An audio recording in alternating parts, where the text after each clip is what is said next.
ছোট্ট বন্ধুরা, কেমন আছো সবাই? আবার আমি চলে এসেছি তোমাদের লিপি দিদিভাই ইংরাজি গ্রামার নিয়ে একটু আলোচনা করার জন্য। আগের ভিডিওতেই আমরা বলেছিলাম তোমাদের বাটারফ্লাই বই এবং তোমাদের উইংস বইটি পড়ার জন্য আমাদের মাঝে মাঝে একটু একটু করে গ্রামার পোর্শনটা শিখে নিতে হবে। সেই জন্য আজকে আমরা যে অংশগুলো গ্রামারের আমরা আলোচনা করব, এসো দেখে নিই। আজ আমরা দেখো আলোচনা করছি পাংচুয়েশন মার্কস নিয়ে, যেটি তোমাদের অ্যাক্টিভিটিগুলো করতে সাহায্য করবে। WH ওয়ার্ডস বা ইন্টারোগেটিভ প্রোনাউন নিয়ে আমরা একটু আলোচনা করব। আমরা তারপরে আলোচনা করব সাবজেক্ট অ্যান্ড প্রেডিকেট নিয়ে, এবং শেষে আমরা আলোচনা করব আর্টিকেলস নিয়ে। এই সবগুলি টপিকই তোমাদের প্রয়োজনে লাগবে যখন তোমরা লেসনের অ্যাক্টিভিটি টাস্কগুলো করতে থাকবে। তাহলে শুরু করি আমরা পাংচুয়েশন মার্কস নিয়ে। Punctuation marks. পাংচুয়েশন মার্কস কি এসব আমরা জানি।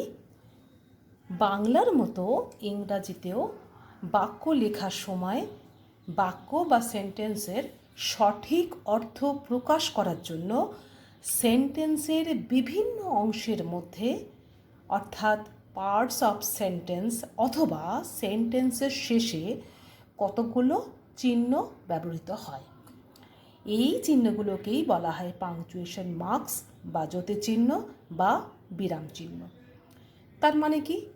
অর্থাৎ সেন্টেন্সের ভেতরে পার্টস অফ সেন্টেন্স, তাদের মধ্যে তাদের মাঝে কিছু চিহ্ন বসাই, অথবা সেন্টেন্সের শেষে এমন কিছু চিহ্ন বসাতে পারি আমরা বা বসিয়ে থাকি যেগুলি ওই সেন্টেন্সের অর্থটাকে সম্পূর্ণভাবে প্রকাশ করে। তাকেই বলা হচ্ছে বিরাম চিহ্ন বা জ্যোতি চিহ্ন বা পাংচুয়েশন মার্কস। একটা উদাহরণ দিয়ে বোঝা যাক। যেমন ধরো, অনেক দিন পর তোমার সাথে আমার দেখা হয়েছে বা তোমাদের সাথে দেখা হয়েছে। আমি ক্লাসে গিয়ে তোমাদের প্রশ্ন করলাম, তোমরা কেমন আছো? এটা যদি আমি এভাবে প্রশ্ন না করি, আমি যদি বলি তোমরা কেমন আছো, দুটো কথার মধ্যে পার্থক্য আসছে। তোমরা কেমন আছো এ প্রশ্ন করছি, আর তোমরা কেমন আছো, এই দুটোর কথার যে আমি যেভাবে বলছি তাতে তোমাদের বুঝতে একটু নিশ্চয়ই অসুবিধা হচ্ছে না। প্রথমটাতে আমি প্রশ্ন করছি, দ্বিতীয়টাতে আমি কিন্তু প্রশ্ন করছি না, একটা যেমন সেন্টেন্স রিড করছি বা পড়ছি। সুতরাং আমি সবসময় যখন প্রশ্ন করব তখন প্রশ্নের মধ্যে আমার কী করব, আমরা ভয়েস চেঞ্জ করি। তুমি কোথা থেকে আসছো, যেন প্রশ্নটা আমার ভয়েসের সাথে বোঝা যায় যে এটা প্রশ্ন না এটা কোনো উত্তর, না এটা একটা স্টেটমেন্ট। কিন্তু লেখার সময় কি হবে? লেখার সময় তো আমি আমার ভয়েস ব্যবহার করতে পারছি না। সুতরাং লেখার সময় কোনটা কী ধরনের সেন্টেন্স সেটা বোঝাবার জন্যই আমাদের এই বিরাম চিহ্ন বা পাংচুয়েশন মার্কস আমরা ব্যবহার করে থাকি। ইংরেজিতে পাংচুয়েশনস মার্ক অনেকগুলো হয়। যেমন দেখো, ফুল স্টপ, যেটাকে বাংলায় আমরা বলি পূর্ণচ্ছেদ, যেটা আমরা এরকম একটা পয়েন্ট দিয়ে সেন্টেন্সের শেষে বসিয়ে আমরা এটা প্রকাশ করি। 2 নম্বর কমা বা স্বল্প বিরাম চিহ্ন বাংলায় বলি, যার চিহ্ন আমরা এভাবে আমরা আমাদের ওয়ার্ডের ওয়ার্ডের শেষে আমরা এইভাবে বসাই। থার্ড, কোয়েশ্চেন মার্কস বা বাংলায় বলি প্রশ্নসূচক চিহ্ন। একটু আগে যে তোমাদের জিজ্ঞাসা করলাম যে তোমরা কেমন আছো, এর পরে লাস্টে কী হবে, এই চিহ্নটি দিতে হবে। তার মানে এটা একটি জিজ্ঞাসা চিহ্ন বা প্রশ্নসূচক চিহ্ন বা কোয়েশ্চেন মার্ক। 4 নম্বর, এক্সক্লেমেটরি মার্কস বা বিস্ময়সূচক চিহ্ন। আমরা কখনো কখনো অবাক হয়ে গিয়ে কোনো স্টেটমেন্ট বা বাক্য বলি, আহ কি সুন্দর, এই যে বাক্যটি বলছি তার মধ্যে কী হচ্ছে, একটা অবাক হওয়া, একটা বিস্ময়ের ব্যাপার আছে। সেই জন্য একে বলছে এক্সক্লেমেটরি মার্কস বা বিস্ময়সূচক চিহ্ন, যেটি আমরা এই চিহ্নটির দ্বারা প্রকাশ করি। 5 নম্বর কোটেশন মার্কস। কোটেশন মার্কস বা উদ্ধৃতি চিহ্ন, তার মানে কোনো মানুষের যদি ডাইরেক্ট উক্তি আমরা যদি সরাসরি লিখি, তাহলে তার উক্তিটা হুবহু লিখতে গেলে আমরা এই ইনভার্টেড কমা দিয়ে, দুরকম কমা, একটা যেখানে শুরু হচ্ছে তার উক্তি, যেখানে শেষ হচ্ছে তার উক্তি, এই দুটোর মধ্যে তার উক্তিটা লিখে আমরা এটা প্রকাশ করি, যাকে বলা হচ্ছে কোটেশন মার্ক। 6 নম্বর অ্যাপোস্ট্রফি। অ্যাপোস্ট্রফি বা ঊর্ধ্বসীমা, এটিও আমরা কখনো কখনো কোনো একটি বিশেষ জিনিস বা বিশেষ একটা নির্দিষ্ট অংশকে মানে আমরা বিশ্লেষণ করি বা আমরা দেখাই, তখন আমরা একটি অ্যাপোস্ট্রফি বা ঊর্ধ্বসীমা দিয়ে বোঝাই।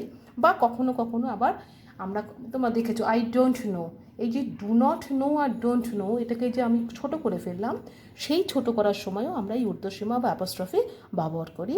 এছাড়া সেমিকোলন, বা এটা কি, সেমিকোলনটা কি, কমা এবং পূর্ণচ্ছেদের মাঝামাঝি একটি বিরামকাল, মানে পুরোপুরি একটা সেন্টেন্সের শেষও নয়, আবার কমার মতো মানে পরের অংশ আসছে সেরকমও নয়, একটি অংশ মোটামুটি আরেকটি রিলেটেড অংশ, এই দুটির মাঝখানে একটি সেমিকোলন বসে।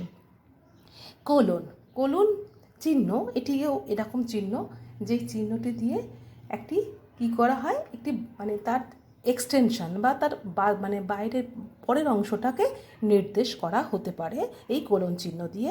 এছাড়া আমরা হাইফেন, ড্যাশ ইত্যাদি অনেক রকমের পাংচুয়েশন মার্কস ইংরাজিতে চালু আছে, কিন্তু আমরা আমাদের প্রাইমারি লেভেলে নির্দিষ্ট কয়েকটি পাংচুয়েশন মার্কস নিয়ে এখানে আলোচনা করব। প্রথমেই আমরা যে পাংচুয়েশন মার্কস নিয়ে আলোচনা করছি সেটি হলো ফুল স্টপ। আমরা দেখি এসো যে কোথায় কোথায় ফুল স্টপ কোন জায়গায় বসে সেন্টেন্সের। সেন্টেন্সের শেষে গিয়ে ফুল স্টপ বসে, তার মানে একটি সেন্টেন্স, যে সেন্টেন্সের মধ্য দিয়ে একটি সম্পূর্ণ অর্থ প্রকাশ করা হয়, সেই সেন্টেন্সের একেবারে শেষে গিয়ে ফুল স্টপ বসে। যেমন দিস ইজ আ বার্ড, তাহলে এই দিস ইজ আ বার্ড, এই কথাটি এখানে শেষ হলে এটি একটি পাখি, এই পাখিটার শেষে মানে একদম লাস্ট ওয়ার্ডের শেষে গিয়ে, সেন্টেন্সের শেষে গিয়ে ফুল স্টপ বসেছে, তার মানে এটি একটি, এই সেন্টেন্সটি একটি পূর্ণ অর্থ প্রকাশ করলো। The boy came, the boy কেম, দেখো ছেলেটি এসেছে, তাহলে এখানে পুরো কথাটি হয়ে গেল দ্য বয় কেম, তার শেষে গিয়ে ফুল স্টপ বসেছে। ইট ইজ আ পেন, তার মানে এটি একটি পেন, সুতরাং এই যে পুরো বাক্যটা শেষ হওয়ার পরে একদম শেষে গিয়ে ফুল স্টপ বসেছে। তবে ফুল স্টপ বসে কখন, যখন সেন্টেন্স শেষ হয়ে যায় তারপরে গিয়ে ফুল স্টপ বসে, তার চিহ্ন হচ্ছে একটি পয়েন্টের মতো। আবার কোনো ওয়ার্ডের সংক্ষিপ্ত রূপ, ছোট রূপ, মানে ছোট করে লেখা সময়, সেখানেও কিন্তু একটি ফুল স্টপ বসে। যেমন হি ইজ আ বিএ, এই বিএ পুরো কথাটা কিন্তু শুধু বিএ না, এটা পুরো কথাটা হচ্ছে ব্যাচেলর অফ আর্টস, মানে আর্টস নিয়ে তার গ্র্যাজুয়েশন সে করেছে, সেই জন্য তার যে কোয়ালিফিকেশন সেটা পুরোটা ব্যাচেলর অফ আর্টস না লিখে সংক্ষিপ্ত রূপে লেখা হয় বিএ। এটা বিএসসিও লেখা যায়, কারণ ব্যাচেলর অফ সায়েন্স। বিকমও একইভাবে লেখা যায়, ব্যাচেলর অফ কমার্স, মানে পড়াশোনার বিভিন্ন দিক নিয়ে যখন আমরা কেউ পড়ে, তখন তার যে কোয়ালিফিকেশন, সেই কোয়ালিফিকেশনটা সংক্ষিপ্ত রূপে লেখা হয়, সেই সংক্ষিপ্ত রূপে যখন লেখা হয় তখন সেখানে আমরা ফুল স্টপ ব্যবহার করি। শি ইজ অ্যান এমপি, তিনি একজন মন্ত্রী। এমপি মেম্বার্স অফ পার্লামেন্ট, ঠিক আছে, মেম্বার্স অফ পার্লামেন্ট, এই পুরো কথাটা সংক্ষিপ্তভাবে লেখা হলো M full stop P full stop, মানে M for members, P parliament, তাহলে মেম্বার্স অফ পার্লামেন্ট যখন আমরা ছোটো করে সংক্ষিপ্তভাবে লিখছি তখন এটা M full stop P full stop, এইভাবে লেখার রীতি। সুতরাং আমরা জানতে পারলাম এখানে ফুল স্টপ কত রকমভাবে ব্যবহার করা যায়। এক হচ্ছে সেন্টেন্সের শেষে গিয়ে বসে, দুই হচ্ছে কোনো ওয়ার্ডের সংক্ষিপ্ত রূপ লেখার সময় আমরা ফুল স্টপ বা এই আমরা পাংচুয়েশন মার্কস ব্যবহার করি। তাহলে আমরা ফুল স্টপের ব্যবহার দেখলাম যে সেন্টেন্সের বিশেষ করে সেন্টেন্সের শেষেই বসে, কিন্তু এবার এসো আমরা দেখি কমা, এই পাংচুয়েশন মার্কস কোথায় কোথায় বসে। কমা আমরা আগেই বলেছি এটি হচ্ছে স্বল্প বিরামকাল। এটি কী হয়, কোথায় বসে? শেষে বসে না, এটা সবসময় সেন্টেন্সের ভেতরে মধ্যে ব্যবহৃত হয়। কোথায় কোথায় হয় দেখি। এক হলো একই ধরনের পার্টস অফ স্পিচ, এর একাধিক ওয়ার্ড পাশাপাশি থাকলে কমা ওই চিহ্নগুলি দিয়ে ওগুলিকে আলাদা করা হয়। মানেটা কি? মানেটা হচ্ছে পার্টস অফ স্পিচ আমরা জানি নাউন, প্রোনাউন আমরা আগে পড়েছি, অ্যাডজেক্টিভ, অ্যাডভার্ব, প্রিপোজিশন, কনজাংশন। এই যে পার্টস অফ স্পিচ বিভিন্ন টাইপের আছে, একটি সেন্টেন্সে যদি একাধিক পার্টস অফ স্পিচ একই ধরনের থাকে সেগুলিকে আমরা সাধারণত কমা দিয়েই আলাদা করে থাকি। একটু উদাহরণ দিই। যেমন পার্টস অফ স্পিচ আমরা প্রথম পড়েছি নাউন। নাউন মানে নেম অফ এনিথিং, মানে যে কোনো নাম। তো এখানে এসো আমরা দেখি যে এই যে একটি প্রথম sentence, my favourite sports are football, cricket, boxing and swimming. এখানে দেখো আমার ফেভারিট, আমার ভীষণ পছন্দের খেলা বা গেম হচ্ছে football, cricket, boxing and swimming. এখানে কিন্তু প্রত্যেকটা একটা করে গেমের নাম। সুতরাং এটা নাউন। এই নাউন, একাধিক নাউন এখানে ব্যবহার করা হয়েছে এই সেন্টেন্সটাতে। সেই জন্য এই যে একাধিক যে নাউন মানে একই ধরনের পার্টস অফ স্পিচ, সেগুলিকে আমরা আলাদা এখানে করা হয়েছে কমা চিহ্ন দিয়ে। দেখো ফুটবল, কমা ক্রিকেট, কমা বক্সিং, মানে তিনটে যে এই যে পরপর যে গেমের নাম সেগুলো কিন্তু কমা দিয়ে আলাদা করা হয়েছে। এখানে কমা দিয়ে সুইমিং লেখা যেত, কিন্তু যেহেতু অ্যান্ড ব্যবহার করা হয়েছে সেই জন্য আর এটা কনজুগেট করে দিয়েছে বলে এটা আর আমার কমা চিহ্ন ব্যবহার করা হয়নি, অ্যান্ড সুইমিং সেন্টেন্সের শেষে ফুল স্টপ। তাহলে আমরা কি দেখলাম যে নাউন, একাধিক নাউন বা একই ধরনের পার্টস অফ স্পিচ একটি সেন্টেন্সে ব্যবহার করা হলে সেই সমস্ত পার্টস অফ স্পিচ, একই ধরনের পার্টস অফ স্পিচকে আমরা আলাদা করি কমা চিহ্ন দিয়ে। আরেকটি উদাহরণ দেখো, অমল, জিতেন, রাজীব, সুজয়, সোমনাথ আর ফ্রেন্ডস। মানে এখানে কতগুলি ছাত্রের নাম দেওয়া হয়েছে, অমল, জিতেন, রাজীব, সুজয়, সোমনাথ। এই পাঁচটা বন্ধুর নাম দেওয়া হয়েছে, তারা হচ্ছে বন্ধু। তাহলে পাঁচটা বন্ধু, তারা একই ধরনের পার্টস অফ স্পিচ মানে নাউন, প্রত্যেকটা হচ্ছে এক একটি ছেলের নাম। সুতরাং এইগুলিকে আমরা কি করে আলাদা করব? কমা চিহ্ন দিয়ে এগুলিকে আলাদা করা হয়েছে। তাহলে অমলের পরে কমা, জিতেন কমা, রাজীব কমা, সুজয় কমা, কমা দিয়ে সোমনাথ আর ফ্রেন্ডস। শেষে আর কমা পড়ে না, কারণ তারপরে তো আর কোনো সেই একই ধরনের পার্টস অফ স্পিচ পড়ছে না, সুতরাং সেখানে আর কমা নেই। তাহলে অমল, জিতেন, রাজীব, সুজয়, সোমনাথ এই পাঁচটির নামের মধ্যে একটি করে কমা দিয়ে আলাদা করে আর ফ্রেন্ডস করে ফুল স্টপ দেওয়া হয়েছে। তাহলে এই সেন্টেন্সের মধ্যে একাধিক একই ধরনের পার্টস অফ স্পিচ থাকলে সেগুলিকে আমরা কমা চিহ্ন দিয়ে আলাদা করি। সেই একইভাবে যদি একাধিক অ্যাডভার্বস বা অ্যাডজেক্টিভস যদি একটি সেন্টেন্সে থাকে সেগুলোকেও আমরা কমা চিহ্ন দিয়েই আলাদা করি। যেমন হি র্যান কুইকলি, কোয়াইটলি, এফর্টলেসলি। এখানে দেখো তিনটে অ্যাডভার্বস আছে। হি র্যান, তিনি দৌড়েছিল, সে দৌড়েছিল। কীরকমভাবে দৌড়েছিল? Quickly, quietly and effortlessly. তিনটেই হচ্ছে অ্যাডভার্ব, মানে কীরকম দৌড়েছিল তার বর্ণনা, তিনটি গুণ দিয়ে সেটা বোঝানো হয়েছে। সুতরাং প্রত্যেকটি অ্যাডভার্বের মধ্যে কমা দিয়ে সেগুলিকে আলাদা করা হয়েছে, শেষে গিয়ে ফুল স্টপ বসেছে। I like red, yellow, green and white colours. এখানে দেখো এক একটি কালারের নাম দেওয়া হয়েছে অ্যাডজেক্টিভ। আমি কী কী কালার পছন্দ করি তার প্রত্যেকটি কালারের নাম দেওয়া হয়েছে। 4টি কালারের নাম দেওয়া হয়েছে, তার মধ্যে 3টি কালার সেগুলিকে আলাদা করা হয়েছে কমা দিয়ে। যেহেতু শেষে অ্যান্ড বসেছে ফলে ফোর্থ যে কালার হোয়াইট তার আগে কমা নেই, বা গ্রিনের পরে কমা নেই, কারণ অ্যান্ড দিয়ে সেটাকে জোড়া হয়েছে গ্রিন অ্যান্ড হোয়াইট। বাকিগুলোকে কিন্তু কমা চিহ্ন দিয়েই আলাদা করা হয়েছে, শেষে গিয়ে ফুল স্টপ বসেছে। তাহলে বোঝা গেল যে কমা কখন বসে?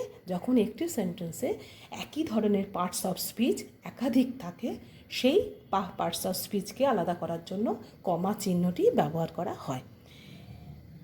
পরেরটি দেখো, ডাইরেক্ট স্পিচ বা উদ্ধৃত সেন্টেন্সের ঠিক আগে কমা বসে। ডাইরেক্ট স্পিচ কি? মানে কারোর উক্তি আমি সরাসরি লিখছি, যে তার উক্তি যখন হুবহু আমি লিখি তখন আমরা কি করি? কোটেশন মার্কস দিয়ে সেই উক্তিটা বসাই, কিন্তু সেই উক্তিটা শুরু হওয়ার আগে আমাদের কমা চিহ্ন দিতে হয়। কমা চিহ্ন দিয়ে সেই উদ্ধৃতিটাকে আমরা একটু আলাদা করি, সেন্টেন্সে বুঝিয়ে দিই যে এবার উক্তিটা শুরু হচ্ছে কোটেশন মার্কস দিয়ে। যেমন ধরো, the teacher said, give me a black pen. টিচারের যে উক্তি গেট নিয়ে ব্ল্যাক পেন, এটি কিন্তু কোটেশন মার্কসের মধ্যে আছে, ফুল স্টপ বলেছে, কিন্তু এর আগে এই উদ্ধৃতি শুরু হওয়ার আগে কমা চিহ্ন দিয়ে বোঝানো হলো যে এবারে কোটেশন মার্কস বা ডাইরেক্ট স্পিচ শুরু হচ্ছে। He told comma I will come tomorrow. He told, তার উক্তিটি কি? আই উইল কাম টুমরো, আমি কালকে আসবো।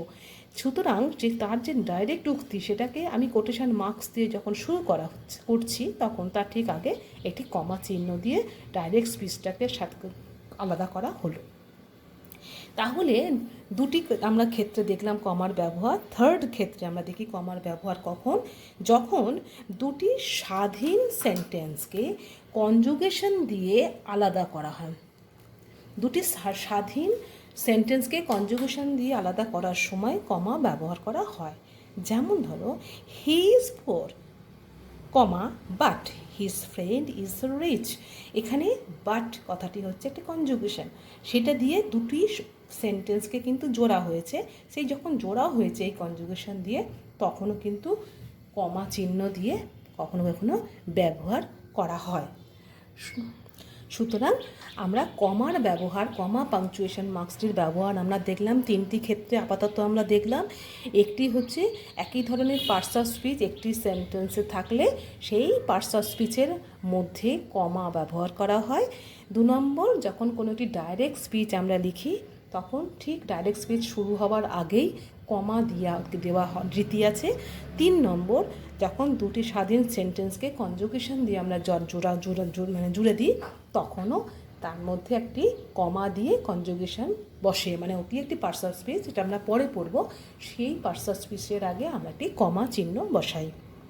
এরপরে আমরা পরের পাংচুয়েশন মার্কসে যাই। এবার আসি আমরা কোশ্চেন মার্কস, এখানে কোটেশন মার্কসটাকে শুরু করি। কোটেশন মার্কস বা উদ্ধৃতি, যেটি আমরা ইনভার্টেড কমা পাংচুয়েশন মার্কসটি ব্যবহার করে লিখি। আমরা এর আগের উদাহরণেই দেখলাম কোটেশন মার্কস দিয়ে শুরু হয়েছে উদ্ধৃতি। সুতরাং কারোর উক্তি বা উদ্ধৃতি লিখতে গেলে বা ডাইরেক্ট স্পিচে সরাসরি কারোর উক্তি লিখতে গেলে কোটেশন মার্কস ব্যবহার করা হয়। যেই কোটেশন মার্কসটার চিহ্ন হচ্ছে ইনভার্টেড কমা, ডাবল ইনভার্টেড কমার মধ্যে দেখো, the lion said I will kill you. দেখো, লায়ন বলেছিল আমি তোমাকে মেরে ফেলবো। এই যে লায়নের কথাটা বা সিংহের কথাটা সরাসরি তার উক্তিটা এখানে তুলে ধরা হয়েছে, সেই জন্য এটি কোটেশন মার্কস দিয়ে এটাকে বন্ধনীতে আবদ্ধ করা হয়েছে। দেখো, এর আগে যে কমা বলেছিলাম, যে কোটেশন মার্কস শুরু হওয়ার আগে একটা কমা চিহ্ন বসিয়ে তারপর কোটেশন মার্কস দিয়ে তার উদ্ধৃতিটা সরাসরি লায়নের উদ্ধৃতি এখানে বসানো হয়েছে। The teacher said come here, teacher বলল এখানে এসো। তাহলে টিচারের যে উদ্ধৃতি, সেই উদ্ধৃতি এখানে তুলে ধরা হয়েছে বলে এটি কোটেশন মার্কস দিয়ে বোঝানো হয়েছে এবং তার আগেও একটি কমা ব্যবহার করা হয়েছে। তাহলে কোটেশন মার্কস বা উদ্ধৃতি বা কী করি আমরা? ইনভার্টেড কমা এই পাংচুয়েশন মার্কস দিয়ে আমরা এটাকে প্রকাশ করি। ঠিক আছে, পরেরটি দেখি। আরেকটি আমাদের এখানে আমরা আলোচনা করব, আরেকটি পাংচুয়েশন মার্কস যেটি তোমাদের এক্ষুনি অ্যাক্টিভিটি টাস্ক করতে সুবিধা হবে জানলে, সেটা হচ্ছে কোশ্চেন মার্কস। কোশ্চেন মার্কস তোমরা সবাই জানো, প্রশ্ন করতে গেলে যেটা লাগে জিজ্ঞাসা চিহ্ন বাংলায় বলি, বা প্রশ্নবোধক বাক্যের শেষে যেটি বসে সেই চিহ্নটিকেই বলা হয় কোশ্চেন মার্কস বা জিজ্ঞাসা চিহ্ন। যেমন হোয়াট ইজ ইওর নেম, এই যে তোমাকে জিজ্ঞাসা করছি যে তোমার নাম কি, সেখানে কোশ্চেন মার্কস দিয়ে সেটিকে আমরা লিখবো, তাহলে বোঝা যাবে যেটি একটি জিজ্ঞাসাবোধক বাক্য, মানে যাতে একটা প্রশ্ন করা হবে। হাউ ওল্ড আর ইউ, তোমার কত বয়স, এই যে বলা হচ্ছে, তার মানে তোমাকে আমি জিজ্ঞাসা করছি, সেই জন্য এটা প্রশ্নবোধক একটা চিহ্ন দিয়ে এই বাক্যটি শেষ হয়েছে। হু আর ইউ, তুমি কে, এখানেও দেখো তোমাকে প্রশ্ন করা হচ্ছে, একটি প্রশ্ন করা হচ্ছে বলে সেটি একটি জিজ্ঞাসা চিহ্ন দিয়ে বোঝানো হয়েছে। সুতরাং তোমাদের এই যে অ্যাক্টিভিটি টাস্ক করতে গেলে পাংচুয়েশন মার্কস যেগুলি লাগবে সেগুলো এখানে একটু একটু করে আমরা শিখে নিলাম। এবার আমরা বইয়েরও একটি পাতা আমরা চোখ বুলিয়ে নেব। তোমাদের বাটারফ্লাই বইয়ের 17 নম্বর পাতায় একটু আমরা চোখ বুলিয়ে নিই। দেখো, now you see that full stop indicates the end of a sentence, comma indicates a short pause within a sentence, question mark indicates a question, inverted commas are used to indicate direct speech. These are all punctuation marks. সুতরাং আমরা এখন এই আলোচনার মধ্যে দিয়ে আমরা 4টি punctuation মার্কসের একটু বিশদে জানার চেষ্টা করলাম। এবার আমরা আসছি WH ওয়ার্ডস বা ইন্টারোগেটিভ প্রোনাউন নিয়ে আলোচনা করতে। WH ওয়ার্ডস বা ইন্টারোগেটিভ প্রোনাউন্স বিশেষ কিছু শব্দ ইংরাজিতে আছে যেগুলি সেন্টেন্সের শুরুতে বসে সরাসরি প্রশ্ন করে। এই শব্দগুলিকেই বলা হয় WH ওয়ার্ডস বা ইন্টারোগেটিভ প্রোনাউন্স বা বাংলায় প্রশ্নসূচক শব্দ।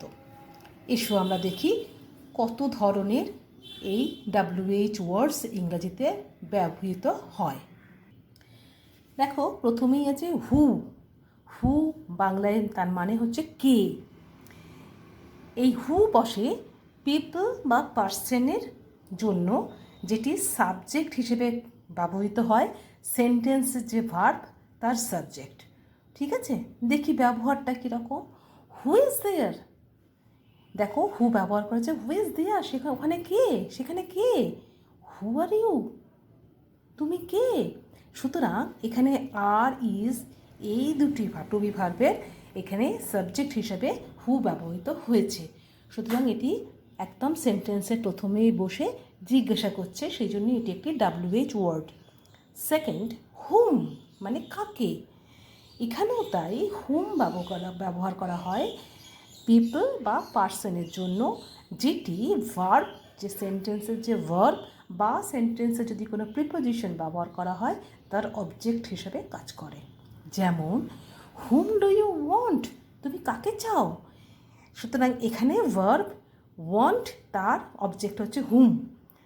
দেন ইউ ওয়েন্ট উইথ হুম, এখানে দেখো প্রিপোজিশন উইথ, তার অবজেক্ট হচ্ছে হুম। তাহলে ইউ ওয়েন্ট উইথ হুম, তুমি কার সাথে গিয়েছিলে।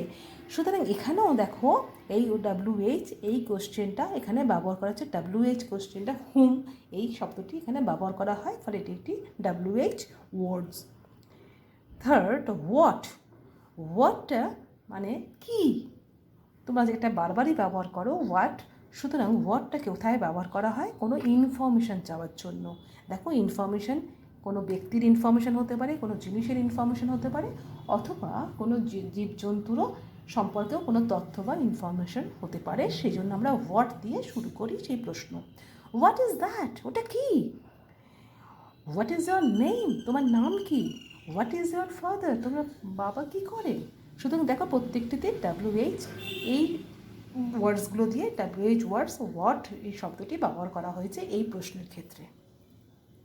Fourth, wire. ওয়্যার মানে কোথায়। যখনই ওয়্যার আসে তখনই সেটা কোনো প্লেস বা জায়গা অথবা কোনো পজিশান, কোনো একটা জিনিসের পজিশান কোথায় সেটা অবস্থান করছে সেটা বোঝায়। ওয়্যার ডু ইউ লিভ, তুমি কোথায় থাকো, তার মানে একটা জায়গা বোঝাচ্ছে কোথায় তুমি বসবাস করো। ওয়্যার ইজ মাই পেন, আমার পেনটা কোথায়, আমার কলমটি কোথায়। এখানে তার মানে কলমের অবস্থান, কলমটা কোথায় আছে সেই অবস্থানটা জানার চেষ্টা করা হচ্ছে। সেই জন্য এখানে ওয়্যার এই WH ওয়ার্ডটা ব্যবহার করা হয়েছে। পরের WH ওয়ার্ড হচ্ছে হুজ। হুজ কথাটির মানে হচ্ছে কার। এখানে কার জিনিস মানে এটা কোনো একটি ওনারশিপ অফ পিপল, মানে কোনো একটা লোকের বা ব্যক্তির নিজস্ব অংশের কথা বলা হয়েছে, তার নিজস্ব কিছু। যেমন হুজ পেন ইজ দিস, এটি কার পেন, মানে এই পেনটি কার নিজের জিনিস, সেই ওনারশিপটা বোঝানো হচ্ছে। হুজ সিস্টার ইজ শি, সে কার বোন, তার মানে বোনটি কার, মানে নিজস্ব জিনিস, নিজস্ব বোন, সেইটাই বোঝানো হয়েছে। ফলে এখানে একটি হুজ মানে কার, মানে কার সেটা তার সত্ত্ব, কার তার সেই জিনিসটার ওপরে কার সত্ত্ব সেটিকে বোঝানোর জন্য হুজ কথাটা ব্যবহার করা হয়। তাহলে এখানে হুজ কথাটির পরে এবারে আসছে হুইচ। হুইচ মানে হচ্ছে কোনটি বা কোনগুলো। একটি হলে কোনটি, অনেকগুলো হলে কোনগুলো, মানে এটা জিজ্ঞাসা করা। চয়েস এখানে related to the people or things, এখানে একটা পছন্দ এখানে রিলেট করছে, পছন্দ একটা যোগাযোগ আছে, যেটা হচ্ছে সেটা ব্যক্তির পছন্দ হতে পারে বা জিনিসেরও পছন্দ হতে পারে। সুতরাং এখানে নির্দিষ্ট করে মানে বোঝাবার চেষ্টা করা হয় যে হুইচ মানে কোনটি তার পছন্দের জিনিস। হুইচ উইল ইউ টেক, তুমি কি নেবে, তুমি কি চাইছো। হুইচ ইজ ইয়োর স্কুল, তোমার স্কুল কোন স্কুলটি তোমার, মানে কোনটি নির্দিষ্ট কোন স্কুলটি তোমার সেইটিকে নির্দিষ্ট করে তোমাকে জানতে চাওয়া হচ্ছে, সেইটি তাহলে হুইচ এই WH ওয়ার্ড দিয়ে বোঝানো হয়। পরেরটি ওয়াই, ওয়াই মানে কেন, এখানে সবসময় রিজন রিলেটেড মানে কারণ, কারণটা জানতে চাওয়া হয় ওয়াই এই WH ওয়ার্ড কথাটি এটা ইউজ করে। হোয়াই আর ইউ ক্রাইং, তুমি কেন কাঁদছো, কান্নার কারণটা জানার চেষ্টা করা হচ্ছে, সেই জন্য হোয়াই আর ইউ ক্রাইং, তুমি কেন কাঁদছো। Why should I follow you, আমি তোমাকে কেন ফলো করব, তোমার কথা শুনে চলবো কেন, সেখানেও এই হোয়াই কথাটা কারণটা জানার চেষ্টা করছে, সেই জন্য কারণ জানার ক্ষেত্রে হোয়াই এই WH ওয়ার্ডটি ব্যবহার করা হয়েছে। হ্যাঁ, পরের WH কোশ্চেন যখন টাইম রিলেটেড হয়, মানে কোনো একটি সময় বোঝাবার জন্য যেটি ব্যবহার করা হয়, সেই WH ওয়ার্ড হচ্ছে হোয়েন। হোয়েন মানে হচ্ছে কবে বা কখন, সুতরাং সেটা একটি নির্দিষ্ট টাইম জানতে চাওয়া হচ্ছে, সেই জন্য ব্যবহার করা হয়। When did you come home, তুমি কখন বাড়িতে এসেছিলে, টাইমটা জানার চেষ্টা করা হচ্ছে কখন বাড়িতে তুমি এসেছিলে। হোয়েন উইল ইউ রিটার্ন, তুমি কখন রিটার্ন করবে, তুমি কখন ফিরে আসবে, সেখানেও একটি টাইম জানতে চাওয়া হচ্ছে, যেহেতু যখনই টাইম রিলেটেড কোনো প্রশ্ন হয় তখন সেখানে হোয়েন এই WH ওয়ার্ডটি ব্যবহার করা হয়। এছাড়াও WH দিয়ে শুরু নয়, কিন্তু এটিও WH ওয়ার্ড হিসেবেই আমাদের ইংরাজিতে চালু আছে, সেটি হচ্ছে হাউ। হাউ মানে অনেক রকম হতে পারে, হাউ মানে কীরকম, কন্ডিশান মানে কীরকম সেই কন্ডিশানটা অবস্থাটা জানার চেষ্টা করে। হাউ আর ইউ, তুমি কেমন আছো, তোমার শারীরিক কন্ডিশান জানার চেষ্টা করা হচ্ছে, সেইখানে হাউ কথাটা ইউজ করা হচ্ছে। আবার কখনো কখনো কোয়ান্টিটি, কতগুলো জিনিস আছে মানে কাউন্টেবল যেগুলি, সেই রকম ক্ষেত্রেও, আবার আনকাউন্টেবলও হতে পারে, কিন্তু কাউন্টেবল জিনিসের ক্ষেত্রেও কতগুলো যেহেতু জানতে চাই তখনও সেখানে কোয়ান্টিটি জানতে গেলে হাউ কথাটা ইউজ করি। How many books do you have, তোমার কতগুলো বই আছে, সুতরাং এখানে সংখ্যা জানার চেষ্টা করছে, কোয়ান্টিটি জানার চেষ্টা করছে, সেই জন্য এখানে হাউ কথাটা ইউজ হয়েছে। আবার হাউ কথাটির মানে কিভাবে, মানে কিভাবে এটা হলো, মানে তার আগে আরেকটি কথা, হাউ ওল্ড আর ইউ, তোমার বয়স কত, এখানেও কিন্তু একটি সংখ্যা জানার চেষ্টা করছে, বয়সের সংখ্যা।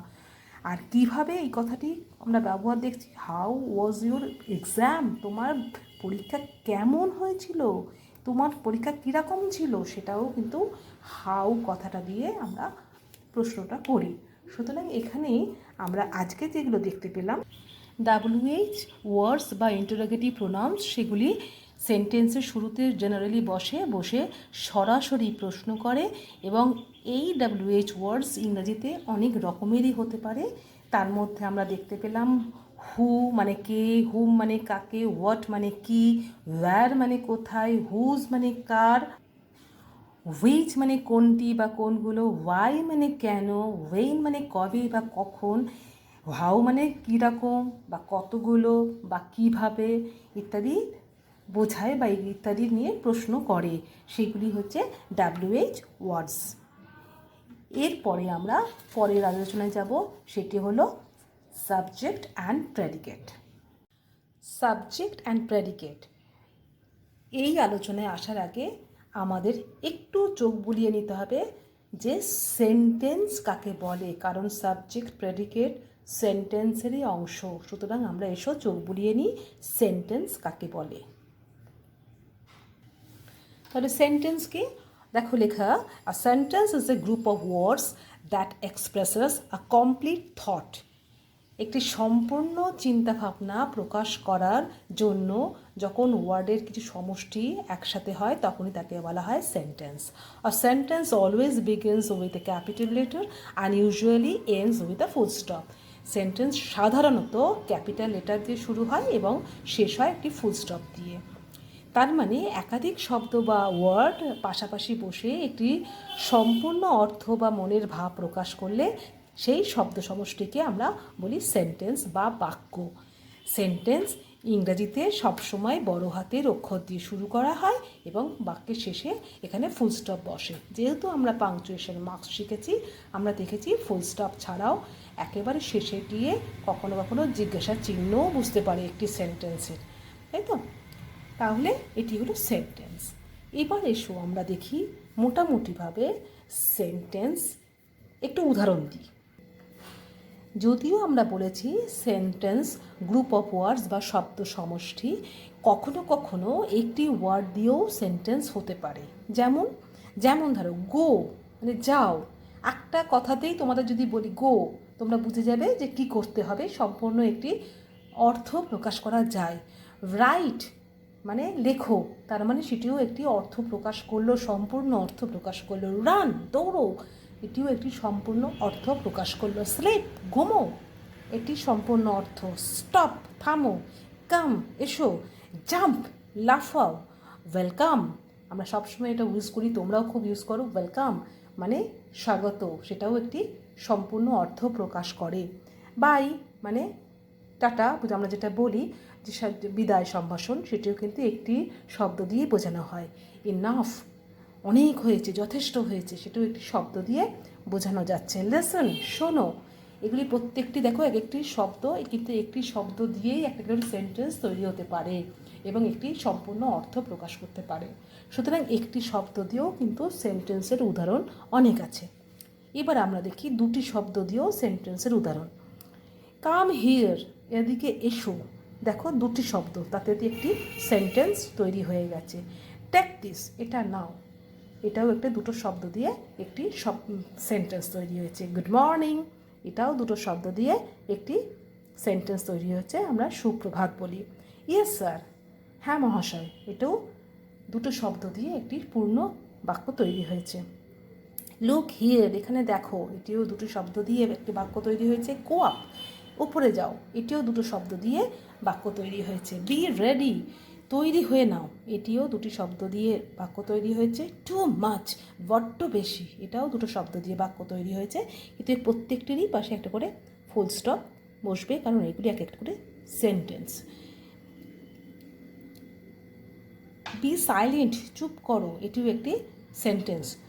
বি কেয়ারফুল খুব সাবধান, এটাও একটা সেন্টেন্স। ফলে দুটো শব্দ দিয়েও কিন্তু সেন্টেন্স হতে পারে, এটির আমরা উদাহরণ দেখলাম।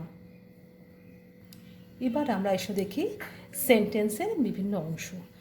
প্রতিটি সেন্টেন্সের দুটো অংশ থাকে। কি কি? একটি হচ্ছে সাবজেক্ট আর একটা হচ্ছে প্রেডিকেট। সাবজেক্ট কি? উদ্দেশ্য, মানে কার সম্পর্কে বলা হচ্ছে, নেমিং পার্ট ইংরেজিতে বলি, তাকে বলা হচ্ছে সাবজেক্ট। কার উদ্দেশ্যে বলা হচ্ছে, কার সম্পর্কে বলা হচ্ছে, সেটাই হলো সাবজেক্ট। প্রেডিকেটটা কি? বিধেয় বাংলায় বলে, এটি হচ্ছে টেলিং পার্ট, তার মানে সাবজেক্টের সম্পর্কে যা বলা হয় সেই অংশটাই হচ্ছে প্রেডিকেট।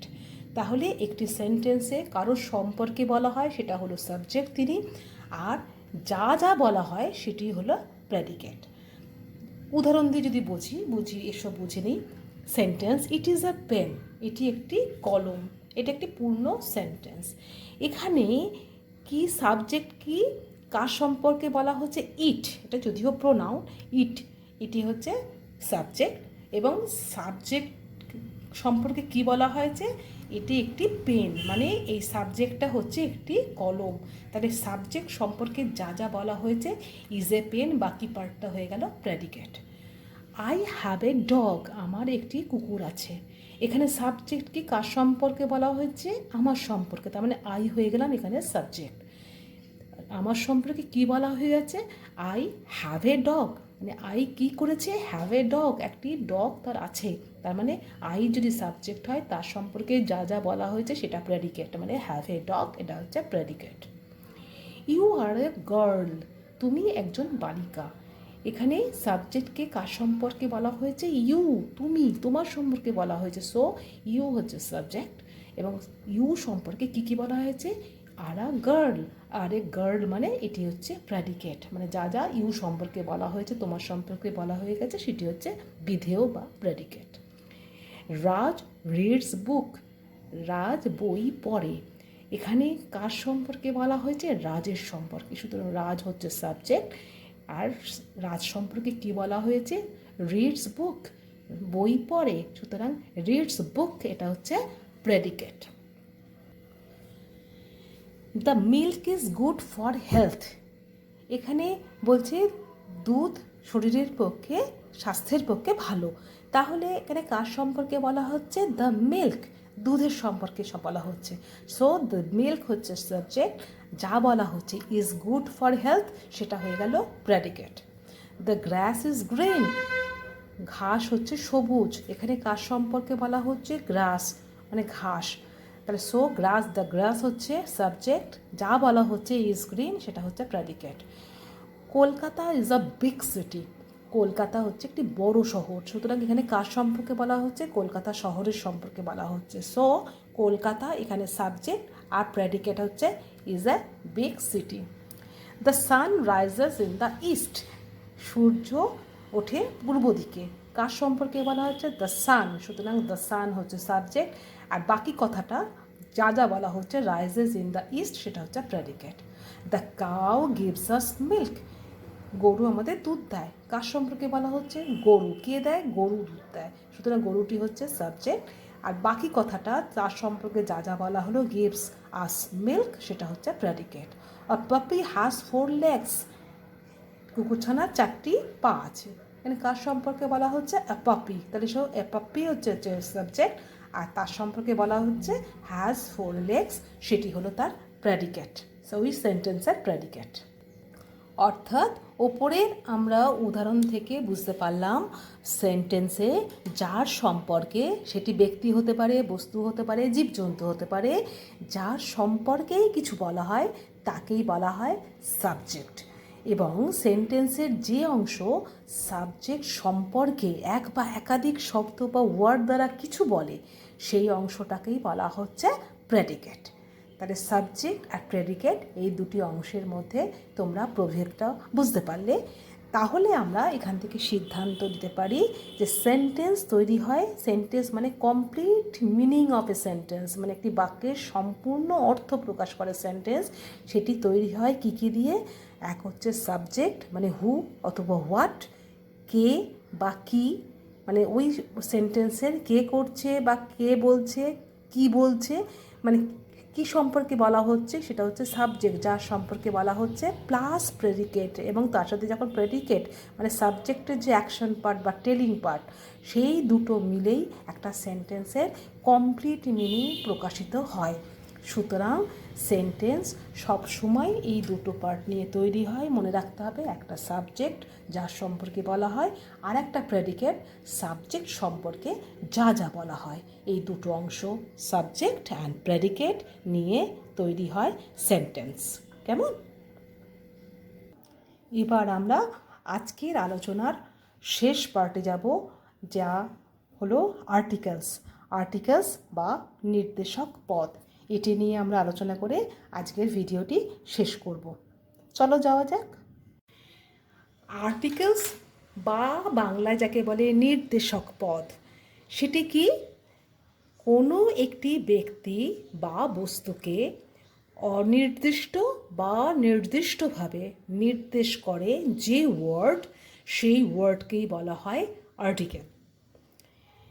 অর্থাৎ কোনো বিশেষ একটি ব্যক্তি বা বস্তুকে নির্দিষ্টভাবে অথবা অনির্দিষ্টভাবে যে ওয়ার্ড নির্দেশ করে, সেই ওয়ার্ডটিকেই বলা হচ্ছে আর্টিকেল।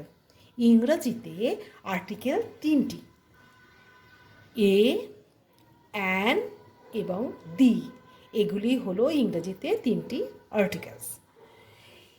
এই আর্টিকেলসগুলো তাহলে আমরা নির্দিষ্ট এবং অনির্দিষ্ট, এই যে দুটো ভাগ পেলাম, সেই নির্দিষ্ট ভাগ এবং অনির্দিষ্ট ভাগ হিসেবে দুভাগে ভাগ করতে পারি। তাহলে আর্টিকেলসে দুভাগে ভাগ করা দেখো এখানে দেখানো হয়েছে। একটা হচ্ছে যেটি অনির্দিষ্ট, মানে সেটি যে কোনো হতে পারে। অনির্দিষ্ট ভাগ যেটা আর্টিকেলসের বা ইনডেফিনিট যে আর্টিকেলস, সেই আর্টিকেলস হিসেবে আমরা একটি ভাগ পাই, আরেকটি নির্দিষ্ট অংশ পাই, মানে স্পেসিফাইড অংশ, সেটা কি হলো ডেফিনিট আর্টিকেল বলা হয়। তাহলে আর্টিকেলসের দুটি ভাগ, একটি অনির্দিষ্ট ভাগ, অনির্দিষ্টভাবে কোনো ব্যক্তি বা বস্তুকে নির্দেশ করে যে ওয়ার্ড, তাকে বলা হচ্ছে ইনডেফিনিট আর্টিকেলস, আর নির্দিষ্টভাবে কোনো ব্যক্তি বা বস্তুকে যদি নির্দেশ করে তাকে বলা হচ্ছে ডেফিনিট আর্টিকেল। অনির্দিষ্ট যে আর্টিকেল সেটি হচ্ছে ইনডেফিনিট আর্টিকেল, মাত্র দুটি, এ এবং অ্যান। এ মানেও একটি, অ্যান মানেও একটি। সুতরাং এই এ বা অ্যান এই ওয়ার্ডটি যে ব্যবহার করা হয় যখন কোনো ব্যক্তি বা বস্তুকে বোঝাতে, সেটি অনির্দিষ্টভাবে যে কোনো ব্যক্তি বা যে কোনো বস্তুই হতে পারে, সুতরাং সেটাকে বলবো আমরা ইনডেফিনিট আর্টিকেল। ডেফিনিট আর্টিকেল, নির্দিষ্ট আর্টিকেল, সেটি হচ্ছে একমাত্র দি। এই দি ওয়ার্ডটা দিয়েই আমরা নির্দিষ্ট কোনো ব্যক্তি বা বস্তুকে বোঝানো হয়, সেই জন্যই এটিকে ডেফিনিট আর্টিকেল বলা হয়। তাহলে ইংরেজিতে আর্টিকেল বা নির্দেশক পদ কি? যখন কোনো ব্যক্তি বা বস্তুকে একটি ওয়ার্ড দিয়ে নির্দিষ্টভাবে বা অনির্দিষ্টভাবে নির্দেশ করে তখন সেই ওয়ার্ডগুলোকে বলা হয় আর্টিকেলস।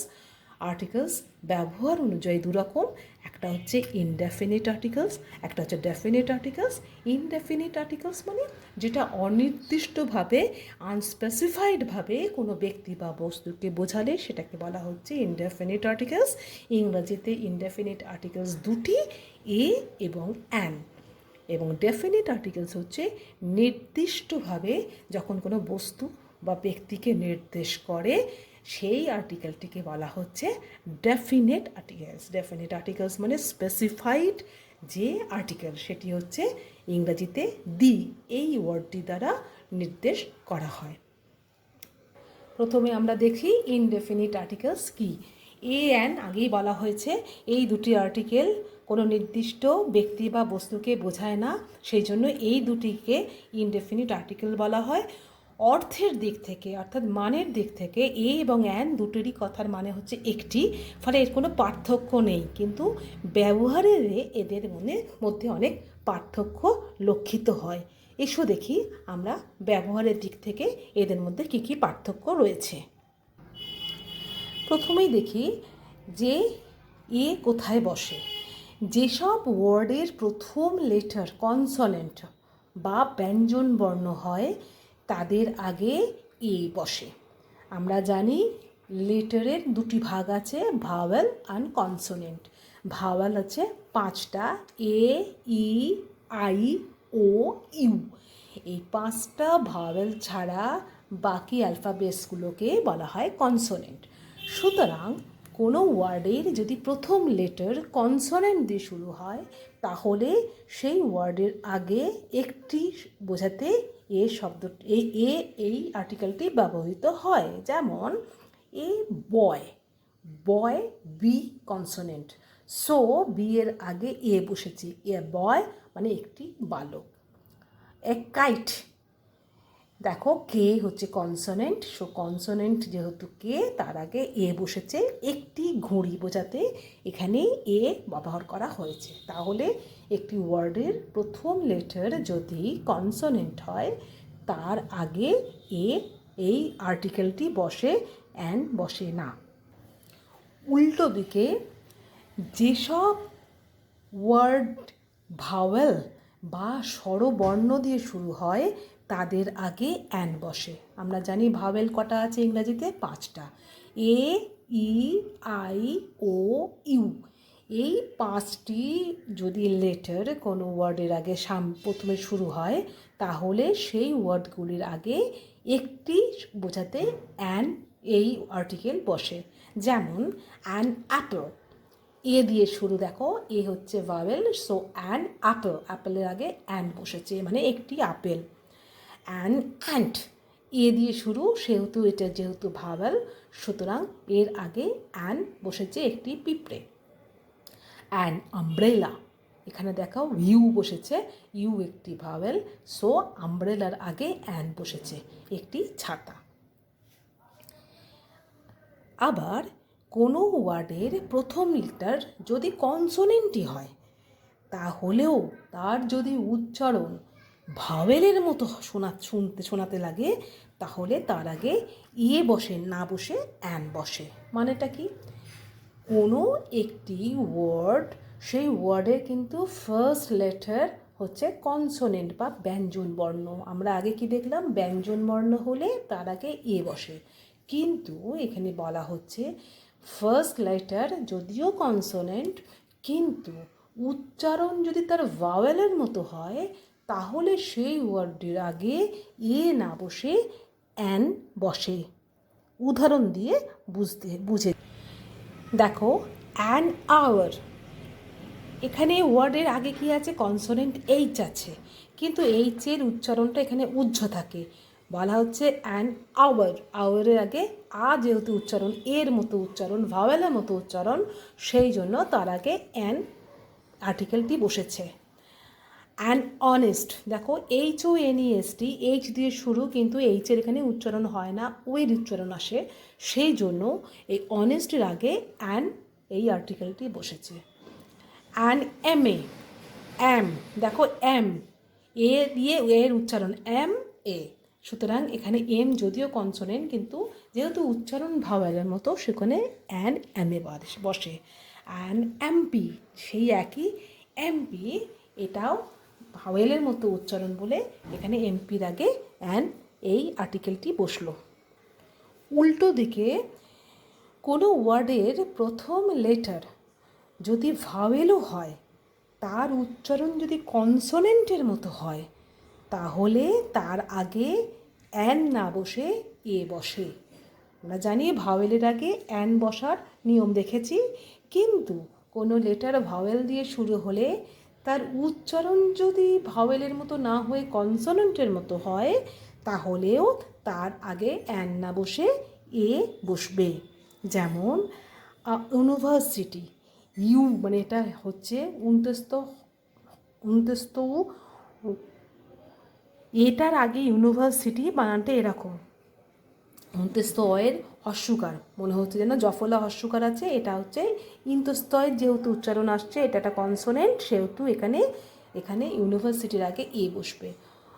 ইউরোপিয়ান, ইউটা সেই অন্ত্যস্তয়ের উচ্চারণ আসে, সেই জন্য ইউরোপিয়ানের আগে এ বসে। 1 রুপি নোট, ওয়ান হচ্ছে ওয়াইয়ের মতো উচ্চারণ, এটা কনসোনেন্টের মতো উচ্চারণ আসে, সেই জন্য এটা 1 রুপি, ওয়ানের আগে সবসময় এ বসবে। ইউনিয়ন, সেখানেও দেখো উনতেস্ত তার উচ্চারণ আসছে বলে এই ইউনিয়নের আগে একটি আর্টিকেল যেটি ব্যবহৃত হবে সেটি হচ্ছে এ। যদিও প্রত্যেকটির ক্ষেত্রেই প্রথম অক্ষরগুলি ভাওয়েল, কিন্তু তার সাউন্ড হচ্ছে কনসোনেন্টের মতো, সেই জন্য কনসোনেন্ট সাউন্ড হলে তার আগে এ বসবে। তাহলে এতক্ষণ আমরা ইনডেফিনিট আর্টিকেলস এ আর অ্যানের ব্যবহার দেখলাম যে ভাওয়েলের আগে অ্যান সাধারণত বসে, আর কনসোনেন্ট হলে ওয়ার্ডের প্রথম অক্ষর তাহলে তার আগে এ বসে। কিন্তু ভাওয়েল হোক বা কনসোনেন্ট হোক, সবথেকে ইম্পর্টেন্ট জিনিস হলো সাউন্ড, ওয়ার্ডের সাউন্ড বা উচ্চারণ অ্যাকচুয়ালি ভাওয়েলের মতো হলেই, সেটা কনসোনেন্ট দিয়ে শুরু হলেও তার আগে অ্যান বসবে, আর ভাওয়েল দিয়ে শুরু করা ওয়ার্ড তার যদি উচ্চারণ কনসোনেন্টের মধ্যে হয় তাহলে উচ্চারণ অনুযায়ী সেই ওয়ার্ডটির আগে এ আর্টিকেলটি বসবে। এবার আমরা আসি ডেফিনিট আর্টিকেল। আমরা জানি ইংরাজিতে ডেফিনিট আর্টিকেল হলো দি। এই আর্টিকেলটি কোনো নির্দিষ্ট ব্যক্তি বা বস্তুকেই নির্দেশ করে। নির্দিষ্ট কোনো ব্যক্তি, বস্তু বা প্রাণী, জীবজন্তুর আগে দি শব্দটি বসে। The boy, the book, the cow, মানে দ্য বয় মানে একটি নির্দিষ্ট বালককেই নির্দেশ করে। দ্য বুক কোনো একটি নির্দিষ্ট বইকে নির্দেশ করছে। দ্য কাউ কোনো একটি নির্দিষ্ট প্রজাতিকে নির্দেশ করছে। সেই জন্য এই দি আর্টিকেলটি কোনো একটি প্রজাতিকে বা কোনো একটি ব্যক্তিকে, বস্তুকে, প্রাণীকে নির্দিষ্টভাবে যখন নির্দেশ করে তখন তার আগে দি এই আর্টিকেলটি বসে।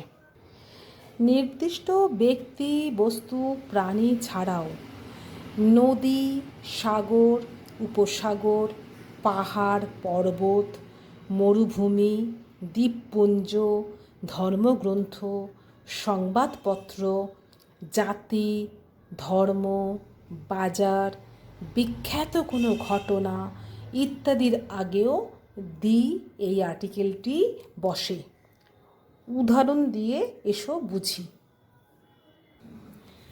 দি গঙ্গা, দেখো একটি নদীর নাম, যেহেতু নির্দিষ্ট একটি নদী সেই জন্য তার আগে দি বসলো। দ্য ইন্ডিয়ান ওশিয়ান, একটি মহাসাগরের নাম, সেটি হচ্ছে দি ইন্ডিয়ান ওশিয়ান, ভারত মহাসাগর, ঠিক নির্দিষ্ট একটি মহাসাগর সেই জন্য তার আগে দি বসলো। দি আরাবিয়ান সি, উপসাগর আরাবিয়ান সি, তার ঠিক আগে দি বসেছে। দ্য হিমালয়া, নির্দিষ্ট একটি পর্বতের নাম, তার আগে দি বসেছে। দি থর, থর একটি মরুভূমি, সেই থর মরুভূমিও নির্দিষ্ট হওয়ার কারণে তার আগে দি বসেছে। দ্য আন্দামানস, আন্দামান দ্বীপপুঞ্জ, যেহেতু সেই নির্দিষ্ট আন্দামান দ্বীপপুঞ্জের আগে দি বসেছে। দ্য গীতা, ধর্মগ্রন্থ, দ্য কোরআন, এই ধর্মগ্রন্থগুলি নির্দিষ্ট সেই জন্য তার আগে দি বসেছে। বাইবেল হলো দি বাইবেলই আমরা বলবো। দি আনন্দবাজার পত্রিকা, মানে আনন্দবাজার একটি সংবাদপত্র, নির্দিষ্ট সংবাদপত্র, তাই তার আগে দি বসেছে। দ্য হিন্দু, একটি নির্দিষ্ট সংবাদপত্র বা একটু নির্দিষ্ট জাতি, দুটি ক্ষেত্রেই দি বসে। দ্য নিউ মার্কেট, একটি নির্দিষ্ট বাজার, সেই জন্য বিশেষ নামের আগে দি বসেছে। দ্য ইন্ডিপেন্ডেন্স ডে, একটি নির্দিষ্ট বিখ্যাত ঘটনা, সেই জন্য সেই দিন আমরা দি ইন্ডিপেন্ডেন্স ডে বা স্বাধীনতা দিবস যখন আমরা বলি তখন আমি দি এই আর্টিকেলটি তার আগে বসে।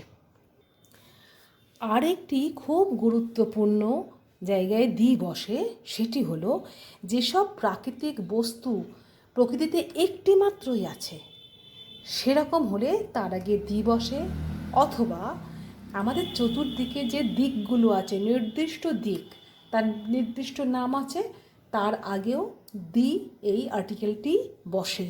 দেখি প্রাকৃতিক বস্তু মানে কি? দ্য সান, সূর্য একটি মাত্রই আছে, সুতরাং সানের আগে দি কথাটি বসেছে। দ্য স্কাই, আকাশ একটি মাত্রই আমরা দেখতে পাই, সুতরাং প্রকৃতিতে আকাশ যখন আমরা ইংরেজিতে বলবো দি স্কাই কথাটি ইউজ করব। দ্য মুন, চাঁদ, আমরা একটি মাত্রই চাঁদ আছে প্রকৃতিতে, সুতরাং চাঁদের আগে বা মুনের আগে দি এই আর্টিকেলটি বসে। আর দিক, যদি দিক হয় ইস্ট ওয়েস্ট নর্থ সাউথ, এই যে চারদিকে যে আমাদের যে চারদিকে চতুর্দিক দিক আছে, দ্য ইস্ট পূর্ব দিক, সুতরাং একটা নির্দিষ্ট দিক, তার আগে দি বসেছে। দি ওয়েস্ট মানে পশ্চিম দিক, নির্দিষ্ট দিক, সুতরাং তার আগে দি বসেছে। দক্ষিণ দিক হলে দ্য সাউথ বলতাম, উত্তর দিক হলে দি নর্থ হবে। সুতরাং এইভাবে আমরা নির্দিষ্ট কোনো দিক হলে তার আগে দি বসে, প্রকৃতিতে একটি মাত্রই আছে এরকম যদি বস্তু থাকে তার আগেও আমরা দি এই আর্টিকেলটাই ব্যবহার করব নির্দিষ্টভাবে নির্দেশ করতে। ইংরাজিতে জাতি বা শ্রেণী, একটি নির্দিষ্ট জাতি বা একটি নির্দিষ্ট শ্রেণী বোঝাতে যে নাম আমরা নাউন ব্যবহার করা হয়, ঠিক তার আগে দি এই আর্টিকেলটি বসে। যেমন দ্য ইন্ডিয়ান, ভারতবাসী, দ্য ইন্ডিয়ান, ইন্ডিয়ানের আগে দি এই আর্টিকেলটি বসেছে। দ্য পুয়ার, পুয়ার মানে সমস্ত দরিদ্র শ্রেণী, একটি শ্রেণীকে বোঝাচ্ছে, সো তার আগে দি এই আর্টিকেলটি বসানো হয়েছে। দ্য রিচ মানে ধনী শ্রেণী, এটি একটি অর্থনৈতিকভাবে একটি শ্রেণীতে ভাগ করা হয়েছে, একটা নির্দিষ্ট শ্রেণীকে বোঝানো হচ্ছে, সেজন্য দ্য রিচের আগে দি এই আর্টিকেলটি ব্যবহার করা হয়েছে।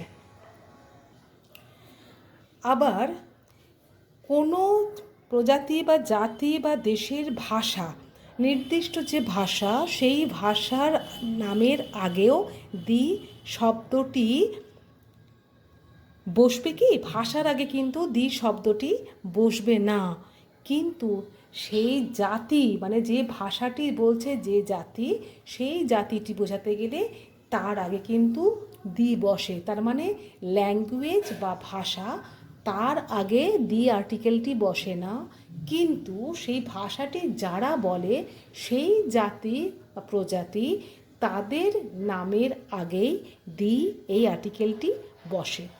যেমন ইংলিশ ল্যাঙ্গুয়েজ, দি বসছে না। বেঙ্গলি ল্যাঙ্গুয়েজ, দি বসছে না।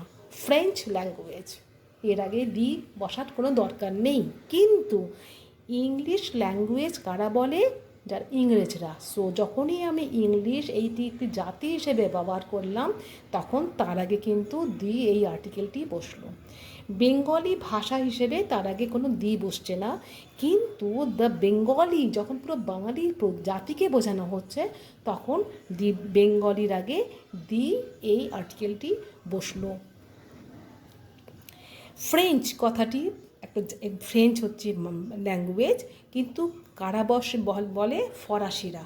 যখন সেটি একটি জাতি হিসেবে আমরা প্রকাশ করছি, তখন তার আগে দি বসছে। শুধু ফ্রেঞ্চ থাকলে বুঝতে হবে সেটি হলো ফরাসি ভাষা। কিন্তু মনে রাখতে হবে, জাতির আগে দি বসলেও সমগ্র মানব জাতি হিসেবে যখন ম্যান এই কথাটি ব্যবহৃত হয়, তখন কিন্তু তার আগে দি বসে না। ম্যান ইজ মর্টাল, এখানে ম্যান সমগ্র মানুষ জাতিকে বোঝাচ্ছে, সেই জন্য ম্যানের আগে কিন্তু দি বসলো না। সমগ্রতা মানে সমস্ত অংশ বোঝাচ্ছে যখন, তখন সেই কথাটি ওয়ার্ডের আগে দি বসলো না। সেই জন্য ম্যান ইজ মর্টাল, ম্যানের আগে দি বসলো না। আর্টিকেল সম্পর্কে আলোচনার শেষে আমরা যে ব্যতিক্রম সেটি একটু দেখে নিই। সেটি হলো আনকাউন্টেবল নাউন হলে, মানে যেগুলি কি গোনা যায় না, সেরকম কোনো নাউন হলে তার আগে কোনো আর্টিকেলই বসে না, না এ, না অ্যান, না দি, কোনো আর্টিকেলই তার আগে বসে না যদি সেটা আনকাউন্টেবল হন সেই নাউনটি। যেমন গোল্ড গোনা যায় না, সিলভার গোনা যায় না, ওয়াটার গোনা যায় না। এগুলিকে মাপা হয় কোনো না কোনো একক দিয়ে, কিন্তু গোনা যায় না। রাইস গোনা যায় না, টি গোনা যায় না। সুতরাং এগুলি হচ্ছে যেহেতু আনকাউন্টেবল নাউন, এর আগে এ, অ্যান বা দি কোনো আর্টিকেলই বসে না। আই রাইট উইথ ইঙ্ক, ইঙ্কের আগে কোনো এ, অ্যান, দি বসলো না, কারণ ইঙ্ক এটি গোনা যায় না। এভাবে আমরা দেখতে পেলাম যে কোনো কোনো ক্ষেত্রে কোনো আর্টিকেলই বসে না। এরকম ওয়ার্ডও ইংরেজিতে অসংখ্য আছে যেগুলি আনকাউন্টেবল নাউন। সুতরাং আজকে সমগ্র আলোচনায় আমরা আর্টিকেল সম্পর্কে জানলাম, আর্টিকেলের ভাগ জানলাম, আর্টিকেল কয়টি জানলাম, কোথায় কোথায় এ, অ্যান, দি এই আর্টিকেলগুলো ব্যবহারের জায়গাগুলো আমরা ভালোভাবে চিহ্নিত করলাম। এবার আমরা যখন অ্যাক্টিভিটিস করব, তখন আমরা আরও একবার এই ভিডিওটি দেখে নেব, তারপর আমরা সেই অ্যাক্টিভিটিসগুলো শুরু করব। কেমন? সবাই ভালো থেকো, সাবধানে থেকো, সুস্থ থেকো। টাটা।